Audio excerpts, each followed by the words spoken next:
This podcast may contain content that is graphic and disturbing in nature. Listener discretion is advised. On June 10, 1983, in Torrington, Connecticut, a young mother was violently attacked by her ex-husband. The vicious attack would spill over into the streets of Torrington around horrified spectators and a police officer who seemed unable to stop this brutal crime. Could this act have been prevented in the first place if the police had just listened to the young woman's cries for help? And who would find the bravery to champion new laws protecting women in the future?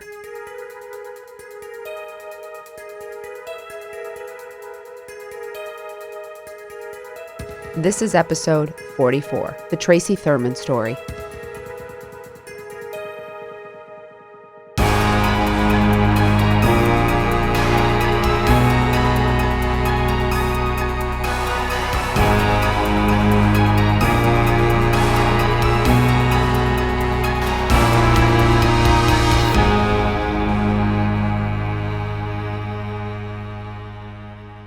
Hi, Amy. Hi, Meghan. Great to see you, and great see to be back recording this episode today. Good to see you too, Meghan. I specifically chose this case for Women's History Month because it's about a woman whose courage changed the course for women in the criminal justice system in terms of domestic violence. All right, Meghan, before we get started today, let's thank some of our supporters. All right, let's do it. All right, a big thank you to Ashley C. She didn't say where, she just said she wanted to be Ashley C. So Thank you so much, Ashley. Meghan, who else do we have today? We also want to say a big thank you to Nicole from San Diego. Thanks, Nicole. We'll look you up next time we're out there visiting James' family. Yeah. And I think we have one more today, right, Amy? Yep. And lastly, a big thank you to Ebony R. Thank you so much, Ebony, and thank you to all who support us in every way. And Ashley, stick around for after the show and we will answer your question. And now let's get back to our episode. Tracey was a young woman of just 18 when she met Charles Buck Thurman. She was cleaning rooms at a motel where Buck's construction crew was staying. Tracey was from Torrington, Connecticut, and had dropped out of high school at about 10th grade to help care for her ailing mother. Her mother passed not too long after from cancer, and so Tracey decided to move to Florida with Buck, with whom she shared an instant attraction and a relationship that developed very quickly. But just as quickly as Buck had wooed her and been Prince Charming, he turned abusive. Tracey said she wasn't terrified the first time Buck slapped her, but his violence would escalate, as we know happens in a lot of these domestic situations. And Buck would come to eventually beat her much more severely. And then he would apologize, as we know is, the cycle as well. Many abusers will do that. They will, heat up, and then there will be an incident of violence. And then after, there's the apologies and the honeymoon phase. It's a very cyclical thing. And so Tracey experienced a lot of that with Buck. But after one incident, Tracey left Buck and headed home to Torrington, Connecticut. There were several incidents. She just describes this one as being worse. Were they married or just together at this point? That's a good question. And this is what really happened. There was a bad incident. Tracey left him. She went back to Torrington and was like, I'm done. But shortly after she got back, she found out she was pregnant. And Buck followed her. He apologized. He claimed that he was going to do the better thing for her and his child. And really, Buck convinced her that it was in the best interest that, if they would get married and their child would have two parents, and that was the proper way to raise them. So Tracey believed him, and they got married, only to have this cycle of abuse start pretty quickly, after the marriage again. They also had the stress of moving around a lot. Buck was a construction worker, but it wasn't steady work. And I'm not sure that Buck was a steady worker. Buck was a drinker, and he was a gambler. And one night, Tracey woke up to find Buck on top of her, choking her. And that's when she decided to leave him for good. She thought at this moment, this was the incident where she was like, he's going to kill me. Did she have the baby already? Yes, she did. So she took their toddler son, CJ, and returned to Torrington again to stay with friends. And this was a couple, their names Judy Bentley and Richard Hillary. But Buck was not going to give up that easily. He was, not deterred, let's put it that way, just because she left. He stalked Tracey relentlessly. He had to be forcibly removed from the property on several occasions. Tracey and her friends were constantly calling the police department, and the police officers wouldn't always take their complaints. And when I say wouldn't always take them, they actually flat out refused to take the complaints on several occasions. They seemed more irritated with her calling on a regular basis. They didn't take Tracey seriously. There was an incident where Tracey called and said, he's like standing under the little light across the street. He's been there all night. I really think he's going to hurt me. Their response to some of that was, well, we can't stop him from standing on a public street. And this is after she had been physically attacked by him on the property. Did she have a restraining order? She gets a restraining Okay. order. The situation escalated into a couple of events. And one of the events, at one point, Buck got into the house and grabbed CJ and literally ran away. So kidnapped, basically, his own son. Buck had grabbed CJ and threatened to kill him as well, Tracey said. So she was terrified. She got CJ back and he was okay. But her fear was really escalating by this. And then there was another incident. There was a public altercation in which Buck and Tracey had both been down at the police station. And after they left, Buck followed her, like right in her car. And when she pulled up to a stoplight, he jumped out of the car and smashed his fist through her windshield just to get to her. And this was in plain sight of the police officers. So on this incident, he was arrested. Now, this is 1982, just so you understand. He was arrested and he was given a suspended sentence and 2 years conditional release.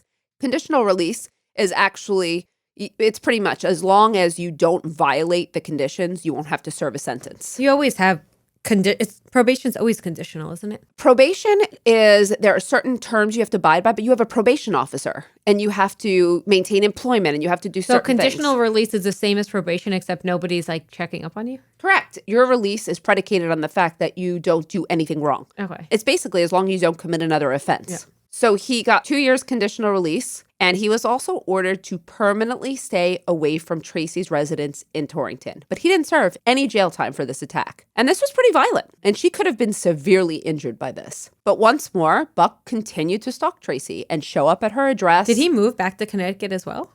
It seems like he did for a certain period of time. He would go back and forth because he was also in Florida and other areas, but it did seem like he had moved back for a certain period of time. He doesn't have residential stability, though. So Tracey called the police several more times to file complaints, and again, they refused to take her complaints. Sometimes they didn't show up when Buck was at her residence. Sometimes they didn't show up when the friends called, so you really couldn't predict what was going to happen with their response. She became increasingly scared and increasingly frustrated with the police department not taking her seriously. And I'm sure you can see where this is going. Yep. So that was 1982. About a year later, here's where we're at. On the afternoon of June 10th, 1983, an angry Buck Thurman showed up yet again at Tracey's residence, yelling that he wanted to be a family, that he wanted her to come back. He was highly agitated. And again, this is, about a year after. This has been going on now for over a year. At this time, their 22-month-old CJ was napping, and Tracey was really hoping that he wouldn't wake up and walk into this altercation. And she was concerned about Buck making good on these threats to harm not only her, but their son. She was really worried. So he was outside, flipping out, screaming. She's inside. Tracey was able to call the police, and she was just going to wait it out, basically.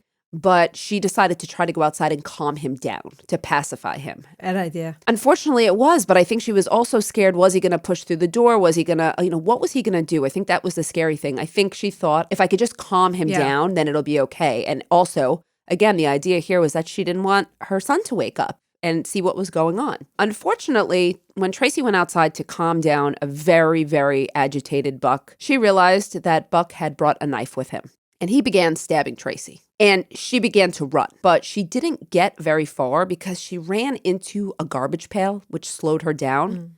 And Buck caught up with her. And this is broad daylight? This is broad daylight. When he caught up with her, he began viciously stabbing her over and over again in the streets of a residential area of Torrington, Connecticut. People were out there. There's neighbors out there. People see what's going on. People are freaking out. And then you have a police officer who shows up on the scene. Is this because she had called the police? She called the police. The police officer shows up when Buck is stabbing her. Okay, there are different reports, just so you know. I read that the police officer showed up at least 25 minutes after. In another report, I saw that it was 30 minutes after. And then I saw another one that said it was 45 minutes. I cannot say clearly what the correct time is, but we are going to say anywhere from 25 to 45 minutes after she called is when the police showed up for a domestic incident. Wow. It's a long response time, especially in, not a very big city. And also someone who has a history of complaints against this individual. And he was violating a restraining order by being there. Yeah. He was always violating a restraining order by being there.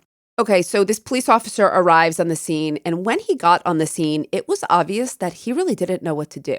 I'm just going to explain this as well as I can, and then we'll kind of pick it apart. With some persuasion from this officer, Buck eventually dropped the knife after having stabbed Tracey, again, let me just say this, 13 times. She's laying on the ground, she's bleeding, she's still alive, she's crying out in pain. There's now a circle around them of neighbors and people screaming at the police officer to do something too. So after Buck drops the knife, what do you think should have happened? You would get arrested, cuffed. Right? So, okay, you would think he drops the knife. As a police officer, I wasn't a police officer, but I was a parole officer, and I know what I would have done. I know that I would have drawn my weapon immediately and ordered him down. And you know what I mean? Drawn on him, ordered him down to your knees, and effect an arrest, or at least try to. This police officer, and this is where things get a little bit icky. This police officer took the knife, not Buck, took the knife and went back to his squad car to lock the knife in the trunk while Buck was just free. That makes no sense. It makes no sense. And what does Buck do? He runs back to Tracey's apartment, back to the house, and grabs CJ. Runs back towards this crowd who are trying to help Tracey. They're yelling at the officer, what are you doing? Yeah. He comes back with CJ, and this was really terrible. With Tracey laying there, this is where he stomped on her neck with such force that he broke her neck. What?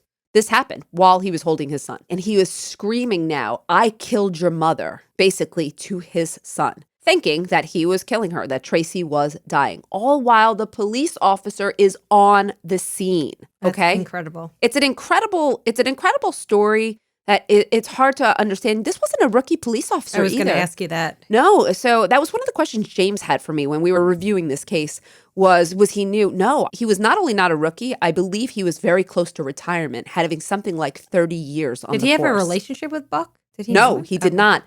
I think this is one of those situations, honestly, where he had never encountered this type of violent incident, and I think he just panicked. To be honest, that's what I think. Did he call for backup when he first got on the Yeah, so backup did show up, and that's what happened, actually. Shortly after, medics and other officers arrived, and when the other officers, the backup arrived, they did arrest Buck Thurman. And CJ was unharmed? CJ was luckily unharmed. They arrested Buck Thurman for the brutal assault on his wife. Tracey was taken to the hospital. As I said, she'd been stabbed a total of 13 times across her face. If you look at pictures there, it's across her face and across her neck. And she was stabbed in other places, but the most severe was in her neck, her face, and her shoulder. But like I said, Buck had also stomped on her neck. She had punctures in her esophagus from being stabbed. She had blood in her lungs. And doctors weren't sure that she would ever walk again with the damage done to her neck and spinal cord. But she did live. And let me tell you what happened. Tracey did walk again. Although she was left with permanent damage, and this is severe damage, okay? So Tracey has her right arm and right leg, so the right side of her body, are mostly paralyzed. And you can actually see that she has to drag her leg and kind of hold her arm in a certain way. And conversely, she has no feeling in the left side of her body. So she can't feel scalding water. So she's got no feeling on the one side and she's paralyzed on the other. So she has tremendous injuries. If you go online, you'll see the extent of her injuries and how bad it really was. It was brutal. This is the most vicious assault. Buck Thurman was tried for first-degree assault and went to trial where Tracey testified against him. Though it was obviously very painful for Tracey to even physically do so. It was a tremendous task. If you think about it, after the vicious attack, not only did she have to deal with the emotional task of going up against Buck, but physically, just to even get to the stand, it was hard for her. But she did it. And Buck was found guilty and sentenced to 14 years in prison, released after 8 years, and went on to live in East Hampton, Massachusetts. He is currently remarried and says he's tired of people bringing this up. That was in a 2008 interview. Oh, boy. Let me say that while friends and neighbors, this was interesting, and I'll cite our sources, obviously, but there were friends and neighbors more recently, and, at least since the mid-2000s, who were surprised to learn about Charles Buck Thurman's background. They describe him as a family man because he has another child with his wife. They describe him as a mild-mannered man who doesn't drink. This is how people described him after he was released. This is how people described him after. Because if you think about it, he was convicted in 83, released in 91. And this is actually people describing him in the 2000s. Gotcha. So about 2006, 2007. At least the article came out right around then. So they're saying he's mild-mannered. He's a great neighbor. He's the type of guy who'll help you if you need it. All of these nice things. Do you think he was actually reformed in prison? Well, no, because let me get to this part. Okay. Prior to that marriage, and there's a big gap here. He's released in 91, and this is in the 2000s. He had another girlfriend with whom he had a child, and this is in the late 1990s. And she filed a restraining order against him for domestic violence. So there's a pattern still. She obviously got a lot luckier than Tracey, though. She didn't sustain any, from what I understand. I'm assuming he doesn't have a relationship with CJ. He does not have a relationship with CJ. That was one of the conditions as well, that he couldn't contact them again. And he's, I hate to say made good, but he's complied with that. He has never reached out or contacted CJ or Tracey from what I read, what I understand. This story doesn't end here, though, with Buck. And we are certainly going to discuss, as we do at the end, our thoughts and opinions on Buck's sentence and the appropriateness of it. But let's talk about Tracey and the aftermath. She had a very long road to recovery, and keeping in mind that she'll never fully recover from these injuries. But she did do something, and we often touch on this. She turned this very awful experience into something very positive. Tracey went ahead and filed a lawsuit against the Torrington Police Department in Thurman v. City of Torrington for violating her 14th Amendment right to equal protection under the law. This was very interesting. The argument here is that the police denied Tracey protection that they would afford to someone else because she was a woman and her attacker was her husband, who was her spouse. And so this is the grounds on which they're filing the equal protection violation. This was a landmark case because it was the first time a woman sued an entire city because their police department failed to protect her. Oh, wow. Yeah, so it became very landmark in every way. What was the outcome of this suit? Well, Tracey won, and she was awarded basically just shy of $2 million, and this was in the 1980s. Connecticut also passed Thurman's Law, which mandates arrest in domestic violence complaints. And as we know, many other states followed in suit. And I'd like to take a moment here, Amy, for you and I to discuss mandatory arrest for domestic situations, because mandatory arrest has also had some other unintended consequences for women. And what do I mean here? Well, first of all, Thurman's Law came about in the 1980s, which marked a real time for the victim rights movement. We know that, which made sense because it followed some of the other big movements by disenfranchised populations. This was, when people started to speak out against inequitable treatment. We had the civil rights movement. We had the women's lib movement, a movement by prisoners to be afforded equal protections. The time was absolutely right for this issue. And we know that the most comprehensive act to help victims of domestic violence was passed in 1994, which was VAWA, the Violence Against Women Act. And this was really the big push. This provided more aid, legal protections, and a lot more rights for victims.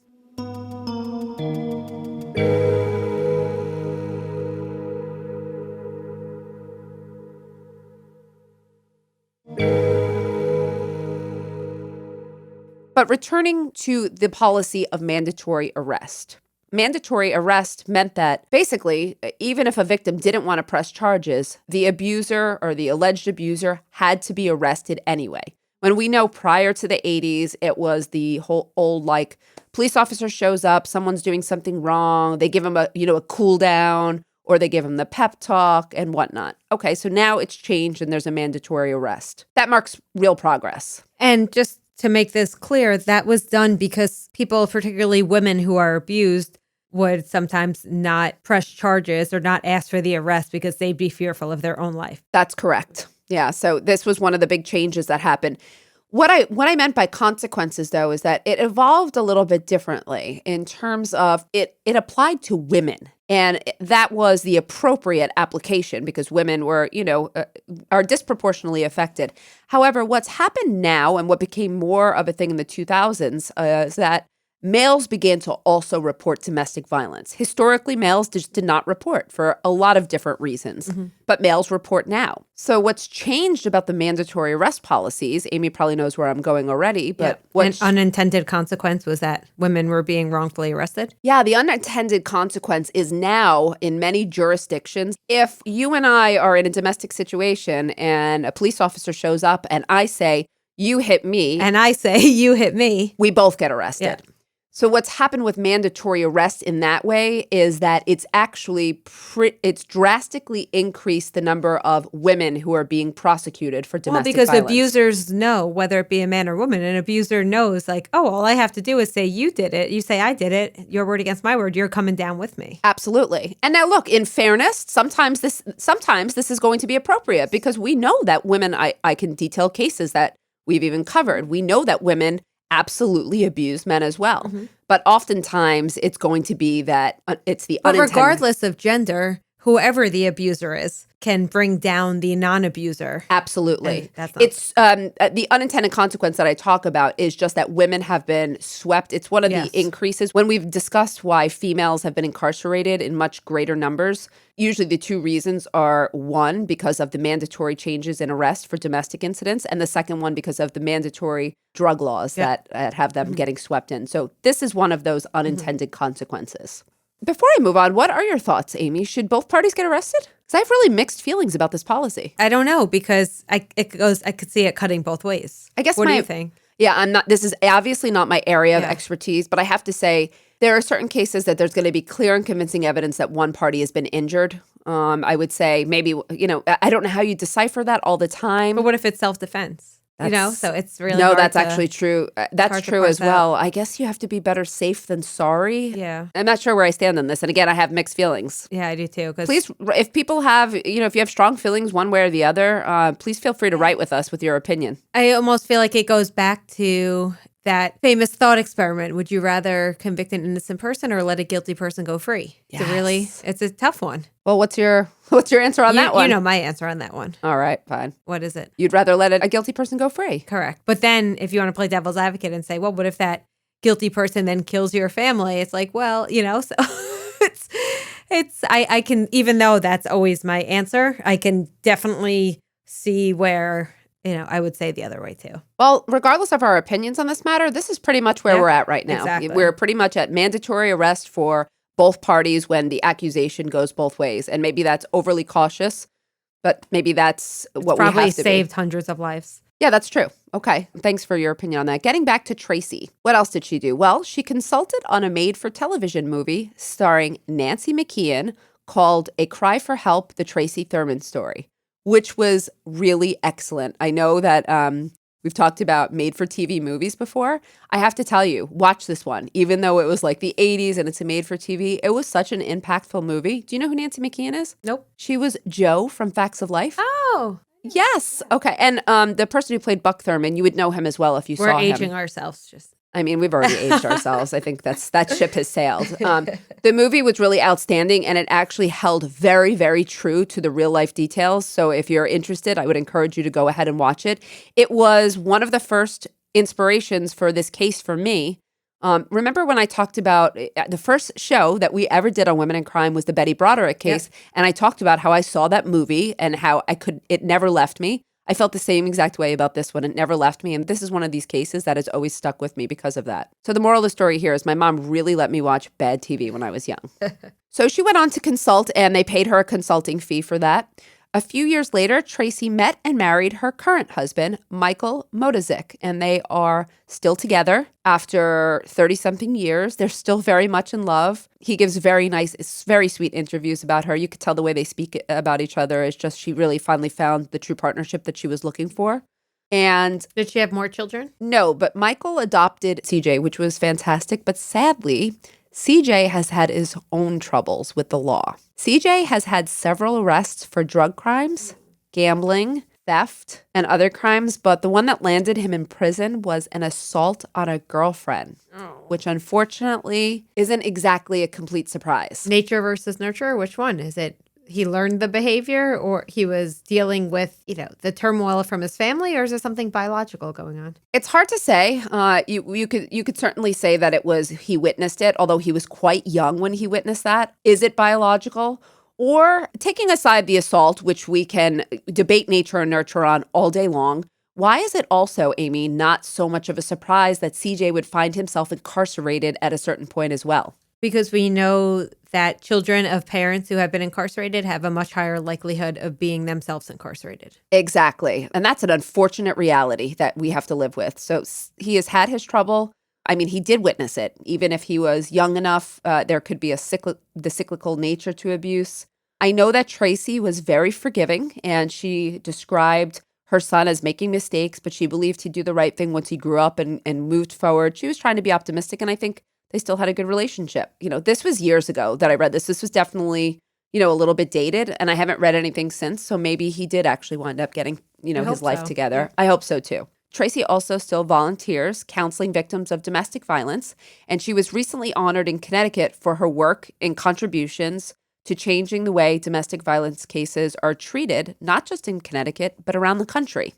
Now that we've covered the story, Amy, I'd like to get to our final thoughts and opinions. I'm going to start, and then I'll bump over to you. First, I'd like to say that these types of tragedies are always a shame when they could have been prevented. And though Buck probably would have kept coming for Tracey, we won't know because he never suffered any type of real legal deterrent or punishment that might have caused him to change his course of action. There was nothing serious enough to ever deter him. Criminologically, without knowing too much about Buck's childhood, I just want to say that I tried to find out more about Buck's childhood, but there was very limited information. So without knowing that, there are a couple of theories that might explain Buck's behavior. One of them that I can't say for sure, but the first is one Amy discussed before, and that's learning theory. This is pretty well accepted in the field of domestic violence. If Buck was raised in a potentially violent home where violence was normalized, then Buck learned that behavior is okay and continue that. I can't say that for sure for Buck. I can tell you that's one of the leading theories in domestic violence criminologically. There are two other theories, though, that I can tell you I see in Buck and could apply to him. And this is, of course, an educated guess, but Buck wasn't a very successful guy. He was very angry, he was very aggressive, and he took out his feelings of inadequacy every time he lost a job or lost a poker game or something. He took that out on Tracey. Buck seemingly had no coping skills. One of the things I see here is just strain theory. He wasn't able to deal with his anger and frustration, and the way he took out his anger and frustration was on Tracey, which seems evident. I'd also add that I see low self-control theory here, which can be argued born or bred, and I'm not going to argue that. I'm just going to say that some of the traits of low self-control are impulsivity, no long-term planning, quick to anger and react. Buck has all the signs, all the classic symptoms of low self-control theory. Amy, I'm sorry, theory-wise, is there anything else you would see, or do you agree? No, again, without knowing much of his background, it's hard to really theorize on what else could be going on. It's true. I also read that with abusers, they have personality disorders as well, which I couldn't diagnose him with, but this is probably the most evident. I do find it interesting that he seemingly changed, though. It sounds like after Tracey, he had one failed relationship, and now, as far as we know, he is in a relationship in which there is no violence. But of course. Well, there's two parts to that. One is that's as far as we know, and it could be that she's not reported. Yeah. The other part of that is that by the time Buck was in that relationship, he's aged out. Exactly. He's aging out of crime. Although domestic abusers don't necessarily age out of crime. Although, I mean, it is possible, Mckeon, that this is a situation where an individual served time and they've rehabilitated themselves. I'm not sure that. Oh, no, because you said second marriage. He had domestic issues afterwards. He got out of prison, though, at 30 years old, still a young guy. And I don't think 8 years was nearly enough for all the harm Okay, so that's where I was going next. 8 years is not enough. Was it an attempted murder charge or an assault charge? It's like Amy literally reads my mind. Let me just say what this is exactly what I was going to say next. Buck Thurman was tried for first-degree assault, which involves intent to cause life-threatening injuries, or life-threatening injuries are the result. Yeah. I don't understand why this charge wasn't attempted murder, which could have resulted in possibly a life sentence in prison. He brought a knife and attacked her until he he also went back a second time to stomp on her neck. Yes, and he was screaming at his son, "I killed your mother." So he thought he killed her, and that was why This case went to trial, or it was a plea? Really? Went to trial in first-degree assault, which is drastically different. Why is this not attempted murder? I have no idea. Total failure on this one. And is there not premeditation here? He brought a knife with him. That's what seems like I see classic attempted murder here. I do not see first degree assault here. Absolutely not. I totally agree. Meghan, I'm not someone who believes that everyone should die in prison or get these ridiculously long sentences, but 8 years for what I consider very clearly an attempted murder. This guy got out at 30 years old and had a whole life to live when she is still dealing with the trauma physically and emotionally of what happened to her. Exactly. And she was very scared when he got out. Yes, she was doing a lot of speaking events, and she stopped doing them when he got out because she said, "I'm never going to be safe." And he never contacted her or anything as far as? From what I could ascertain, he has not contacted her. But yeah, 14 years was not an appropriate sentence. Release in 8, totally not appropriate. Nope. This is a guy where I can't tell you what the appropriate sentence is, but again, I want him in prison till he is aged out of crime. I agree. Good. I'm glad we're on the same page. This is always my concern. And also, I think someone like him needs to give back. He should be the one who's, talking to people about what he did and how regretful and how anger made him. So, I feel like she shouldn't be the only one who's going around talking. Like, he should somehow be giving back, going to talk to youth about anger or something. I think you're right. I mean, maybe he's remorseful and we don't know about it. But again, the tone of the article I read where he said, this is like my past and I'm really sick and tired of people bringing this up. No, it was a stress. No, you have to live with this the whole rest of your life. I think you have to live with this and too. I think it's safe to say that it's affected his son or had a strong effect on his son. And it's not okay that you destroy 2 people's lives and got to have a whole life of your own and a new family. I mean, I can say the only hope I would have is that he really did reform. I hope that, in his last relationship, he has a wife and child with whom he treats respectfully and who I have never really heard of anyone growing out of abuse. But I also know that his neighbors described him as he doesn't drink. And even though drinking absolutely does not cause abuse, it's one of those what we call facilitators or aggravators.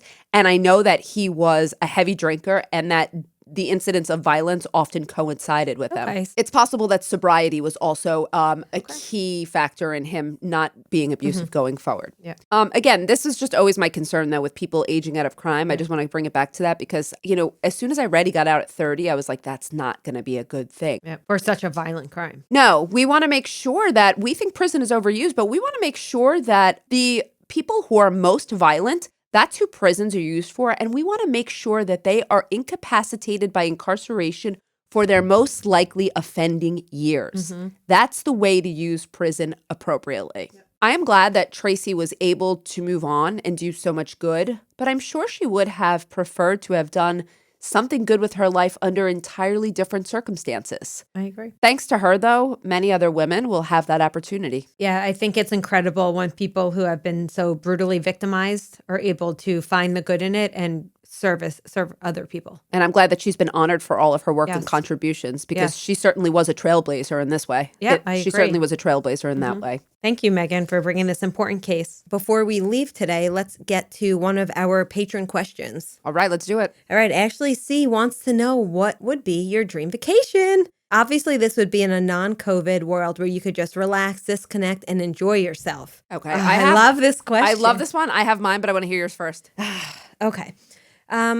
Okay, so I am going to say Costa Rica and, I want to go to Iceland, but I'm going South Africa. That's great. Where are you going? I will say South Africa is very high on my list, but my absolute top dream place to go is Bali.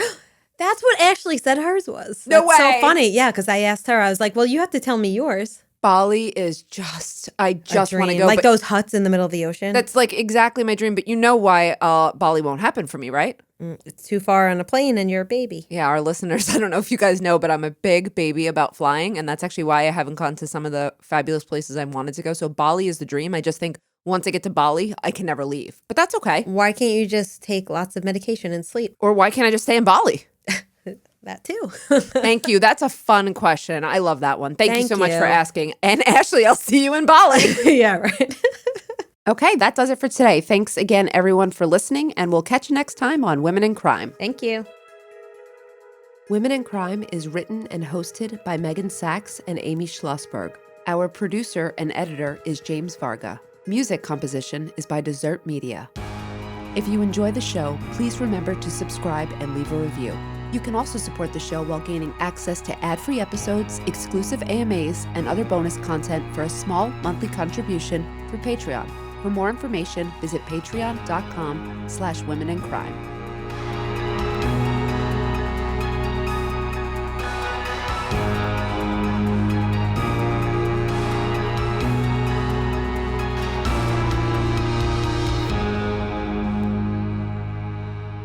Sources for today's episode include an article from the Hartford Courant, 2 articles from the Republican American Archives, an article from the Register Citizen, and an article from the Chicago Tribune.